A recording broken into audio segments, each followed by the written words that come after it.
Hello students, welcome back. Chapter 5 का next part लेकर आ गया हूं। आइए देखते हैं।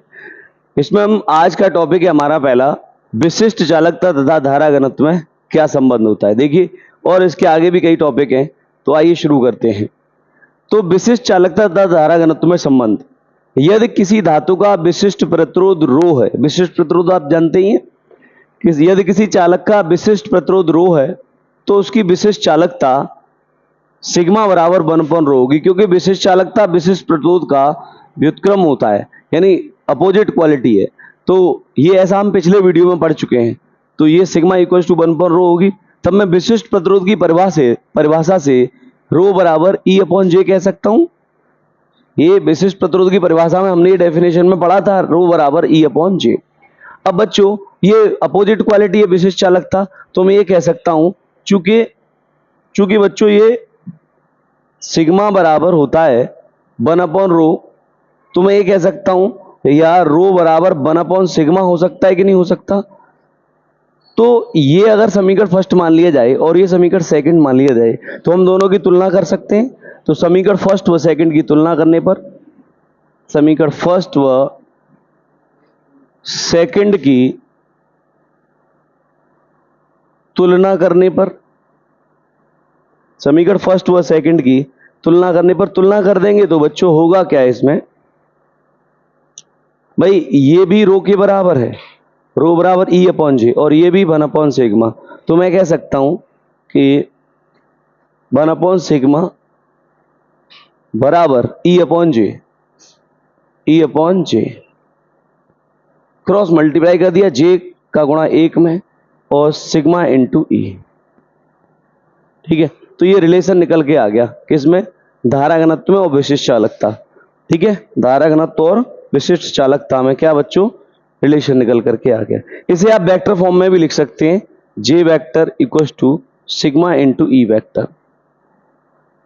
ठीक है, ये वैद्युत क्षेत्र की तीव्रता होती है इसमें, ये इसका बच्चों क्या है, ये रिलेशन है। आइए नेक्स्ट टॉपिक की तरफ बढ़ते हैं। प्रतिरोध की ताप पर निर्भरता। बच्चों ताप पर निर्भरता देखेंगे, जो प्रतिरोध है वो ताप पर किस प्रकार निर्भर करता है। तो हमने कहा किसी चालक का ताप बढ़ाने पर उसका प्रतिरोध बढ़ जाता है। ठीक है, किसी चालक का ताप बढ़ाने पर उसका प्रतिरोध बढ़ जाता है। यहां पे मैं विशिष्ट प्रतिरोध लिख सकता हूं, है ना, विशिष्ट प्रतिरोध।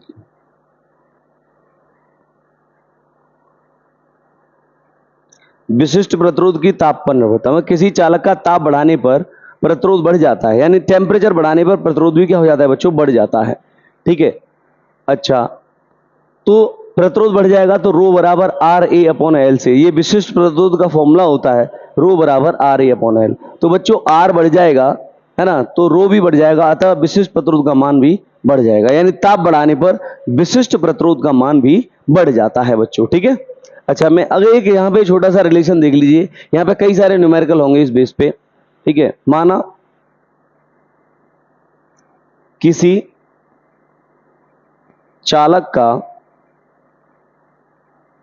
चालक का 0 डिग्री सेंटीग्रेड पर प्रतिरोध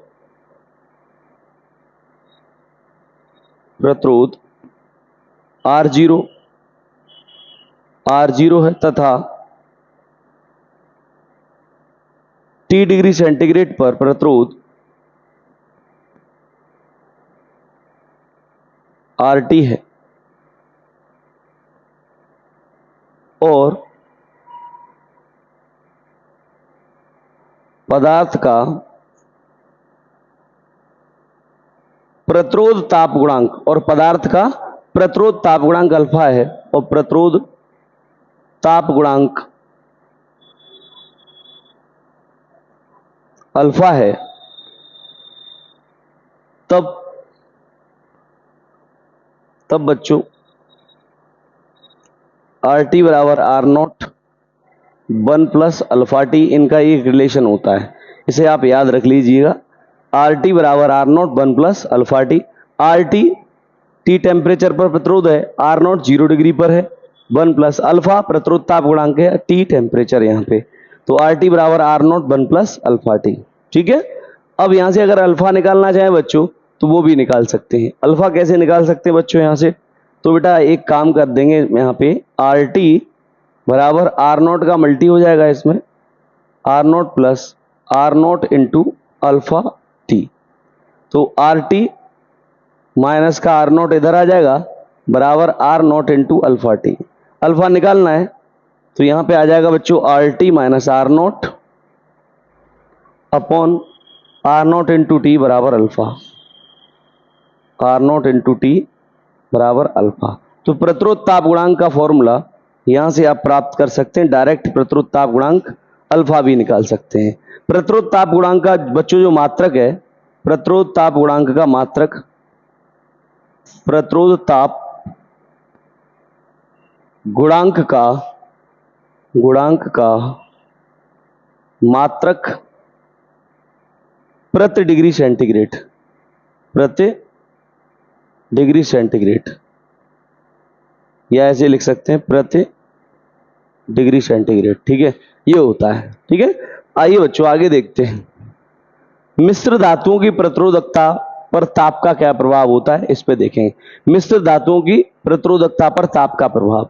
बच्चों मिश्र धातुओं की प्रतिरोधकता ताप बढ़ाने पर बढ़ जाती है, यानी जो मिक्स्ड हैं, एलॉय होते हैं, उनमें अगर हम उसकी टेम्परेचर बढ़ाएं तो उसकी प्रतिरोधकता क्या हो जाती है बच्चों? बढ़ जाती है, किंतु यह वृद्धि शुद्ध धातुओं की अपेक्षा कम होती है।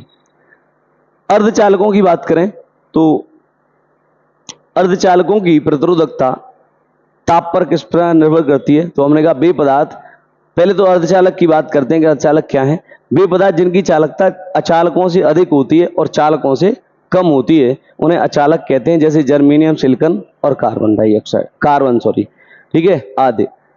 तो जब इनका ताप बढ़ाया जाता है तो इनमें मुक्त इलेक्ट्रॉन की संख्या बढ़ जाती है। किनमें? अर्धचालकों में। तो बच्चों जो अर्धचालक हैं, सेमीकंडक्टर्स हैं, उनमें जब टेम्परेचर बढ़ाते हैं तो उनमें मुक्त इलेक्ट्रॉन की संख्या बढ़ जाती है, जो फ्री इलेक्ट्रॉन जो आवेश को प्रवाह करने में हेल्प करते हैं। ठीक है, तो उनकी संख्या बढ़ जाती है। अब संख्या बढ़ जाएगी तो प्रतिरोध कम हो जाएगा, यानी टेम्परेचर बढ़ाने पर अर्धचालकों की प्रतिरोधकता कम होती है। और लास्ट टॉपिक है बच्चों, देखिएगा, वैद्युत अपघट्यों की प्रतिरोधकता।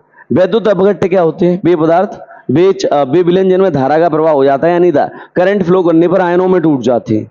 यानी वे विलयन जिनमें विद्युत धारा प्रवाह करने पर आयनों में विभक्त हो जाते हैं, उनमें धारा का प्रवाह होने लग जाता है, उन्हें हम क्या कहते हैं? वैद्युत अपघट्य विलयन कहते हैं। तो वैद्युत अपघट्य विलयनों की जो प्रतिरोधकता है वो ताप पर किस प्रकार निर्भर करती है, इसे देखते हैं।